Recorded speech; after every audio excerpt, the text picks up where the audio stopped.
কি ফিলিস্তিন নামটা শুনে এড়িয়ে যাচ্ছেন? যান, এড়িয়ে যান। কেননা ফিলিস্তিন তো আর আমাদের বাংলাদেশ না। কোনো সমস্যা নেই, এড়িয়ে যান। কিন্তু একটা কথা মনে রাখবেন, সেই কাল কিয়ামতের দিন যখন আল্লাহ আপনাকে প্রশ্ন করবে, তখন কি করবেন? কি করবেন যখন জিজ্ঞাসিত হবেন যে কেন আপনি মজলুম ফিলিস্তিনদের পাশে থাকেননি? জানি উত্তর দিতে পারবেন না, কারণ আপনার নিজেরই জানা নেই এর উত্তর কি হবে। এখন হয়তো বলতে পারেন যে আমি কি করে ফিলিস্তিনে গিয়ে মজলুমদের পাশে থাকব, কি করে এত দূর গিয়ে সাহায্য করব?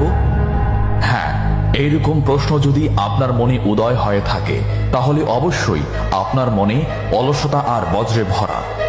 এই আধুনিক যুগে অস্ত্রের চেয়ে পাওয়ার হচ্ছে মিডিয়া, তাই মিডিয়ায় বেশি বেশি করে তা প্রচার করুন।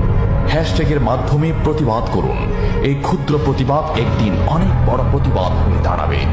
বিজয় একদিন ইসলামেরই হবে ইনশাআল্লাহ। এটা আমার কথা নয়, এটা এই মহাবিশ্বের প্রভুর কথা। একটা কথা মনে রাখবেন, ক্ষুদ্র ক্ষুদ্র বালিকণা, বিন্দু বিন্দু জল গড়ে তুলে পাহাড় পর্বত, সাগর অতল।